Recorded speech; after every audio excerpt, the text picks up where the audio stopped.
How's it going, folks? Stu here. Welcome to another review from the London Film Festival, and I'm very aware that all of these intros are starting to sound incredibly similar, but yet again, I'm sat here with another review for another film from another amazing director, an all-timer director that I've been very excited for all year. I am, of course, talking about the new one from Mr. David Fincher, everybody's favourite, his films are slightly green and yellow tinged director.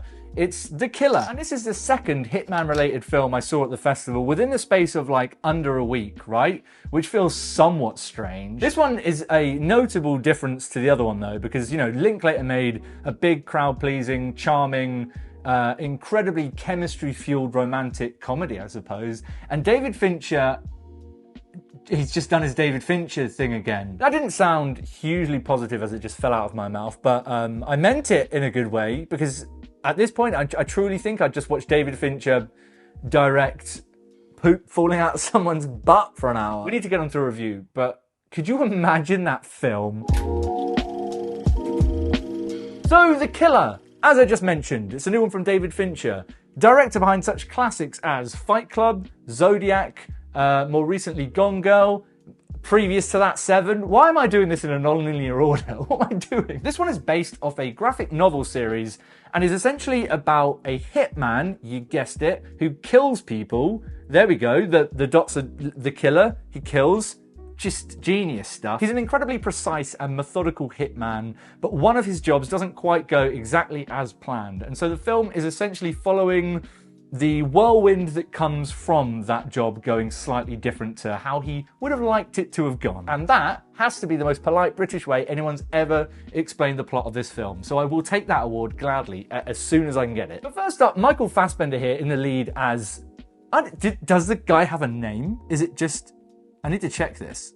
No, his character is just called The Killer. Okay, we've got a Chris Nolan Tenet situation on our hands here. I don't know what it is about Fassbender, but he just immediately brings this very kind of methodical vibe to his characters. He seems like a very straightforward, very clean and precise performer often. And I'm sure I don't need to explain how that is a good thing to have on your side when you're performing a methodical, calculated hitman in a film by David Fincher. There's a real dryness to his character and performance in the film, which really helps to highlight this film's kind of wicked sense of humour in a way which doesn't necessarily feel too surprising for Fincher, but I don't know, I guess I liked the way that it taps into the comedy in here. It did it in a different way than I expected. It's a film which sort of delves into inner monologues to deliver a lot of the information and, as such, a lot of the kind of dark humour of the film. Right from the opening sequence, which is obviously this incredibly expertly pulled off sequence from David Fincher, in which we are watching him sort of stake out this situation and set up his environment to pull off the most precise kill he can possible. Fincher immediately sets up this clash between kind of typical noir, dark, killer assassin stuff that we might expect from the grittier side of his filmography. And then on the other side of things, this very sort of darkly comedic mundanity to it all. It's a really interesting and at first strange, but then ultimately very satisfying clashing of atmospheres. It never loses sight of that very sweet spot between a sort of, I was going to say action, but not hugely actiony, but you know, a hitman assassin film as we'd come to expect. People getting killed, hopping around different locations in the world, you know, the narrative thread that might come from an assassin film. And then also just the mundanity of everything that this guy's doing and the way that he approaches these situations.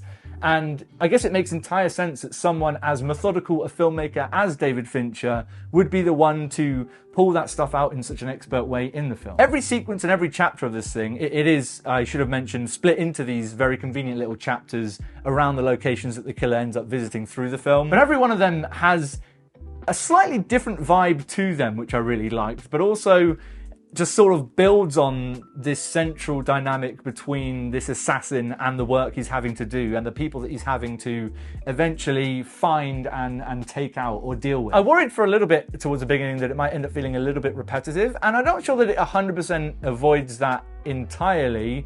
You know, we'll go long stretches and then it will almost be like the new act comes along, we get a title card for it, and we're watching Fassbender deal with this situation now. I could see why it doesn't feel as hugely satisfying to a lot of people, but I think it's all about a slight shift in perspective when you're watching the film. If you're expecting a plot-driven, action-driven assassin film, it might feel a little bit underwhelming. But if you're expecting a character-driven look through the assassin world, you might be a little bit more satisfied. And I like the way that Fincher, as a director, sort of weaves between those not hugely dissimilar vibes. As I said, you can start with a long sequence in which we're literally just watching Michael Fassbender set up and wait for something, and we hear his inner thoughts sort of navigating us through all of that. But you can also have a sequence in which Michael Fassbender has a incredibly brutal and visceral fight scene with another assassin. Those are two different sides of the coin that might feel at odds with each other in a film under a lesser director. It's like we're sort of being dragged along with Michael Fassbender's character through this world. There's this kind of reluctance from his character to want to have to go through all of the, I suppose, conventions of the assassin world. And so there's this kind of winky meta way through the film that David Fincher takes us on as a viewer. And I think that's where the film's central satisfaction comes from and enjoyment comes from. It also looks fantastic, as you would expect from a David Fincher film. He hasn't just suddenly forgotten how to shoot things immaculately. That would be weird. And I've got to say, as I feel like I need to in all Fincher films going on at this point, the dude just gets the need for good opening title sequences. I love a film which can pause to give us a fun, cool, and energetic opening title sequence. It's an art that is sometimes a little lost in films nowadays, if you're asking me. The opening title sequence in this one, it wastes no time. It is immediately in there, and I feel like you could just slow blink and then have missed it entirely. But I love that. It's another way that Fincher immediately sets up the tone and the vibe of this thing. Again, he's working with Trent Reznor and Atticus Ross on the score here, and whilst this is one of the more quieter and inobtrusive scores to a Fincher film in the more notable sort of musical motif sense, it's still a score which is used incredibly effectively to heighten certain elements of the different sequences that Fassbender's killer ends up going through in the film. But it's also, to my surprise, a heavily Smiths-scored film. There are a lot of Smiths songs in here. I can't help but assume that most of the budget went on the entire Smiths discography. And that's just one of those Fincher details that adds to a character in his films, and in the case of The Killer, threatens to sometimes become a little bit repetitive and eye-rolly. I mean, every time he gets into a van and we hear a click and then it's a Smith song, yeah, a little bit me was like, hey dude, other musicians exist, but hey, who am I to knock someone's Spotify end of the year rap list if they have the Smiths as every single one of their songs and Smiths as their top artist for the year, you know?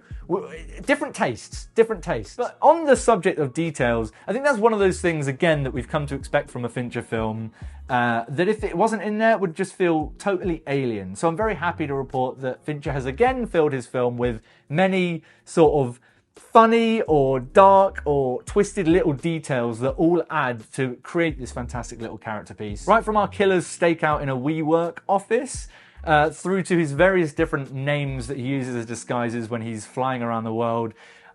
It's a film which sees Fincher having a lot of fun, I think, with the details, you know, right from earlier parts of his career, The Game and Panic Room and stuff. He's a director that clearly relishes having fun with the stuff he's doing on screen. But it's nice to see him tap back into that with The Killer, but also to see him tap back into it whilst also tapping back into the kind of gritty, murdery stuff.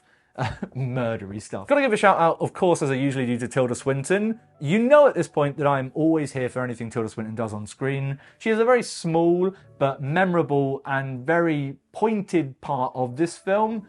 She's great, she's fantastic. She gets referred to as a Q-tip. I felt a little bit hurt for her, but it's true. I do think it is a film which perhaps is there to be rewatched and get better on rewatch once it is clear what the film is going for. So in that sense, I'm incredibly excited to rewatch it. I love going back to Fincher films, not least to try and pick out all the details and just really savour the way that he constructs his scenes. But what about you guys? Have you seen The Killer? Did you catch it at this year's festival? Or have you seen it elsewhere in the year? Or are you just excited to check it out when it does eventually come to Netflix, I believe, later on in the year? Whatever you thought about it, let me know in the comments down below. We'll have a little chat. Of course, if you enjoyed this video and you want to see me talk about more shit, go ahead and click subscribe. The button is down there for that, as well as links to my socials, my Letterboxd, all of those good stuff. Links are down there. Go have a little click. I will, of course, see you guys very soon for some more thoughts on more films. But until next time, I need to not listen to this, like actively not listen to the Smiths for a while. This film delivered a lot of my Smiths listens for the year, I can't lie.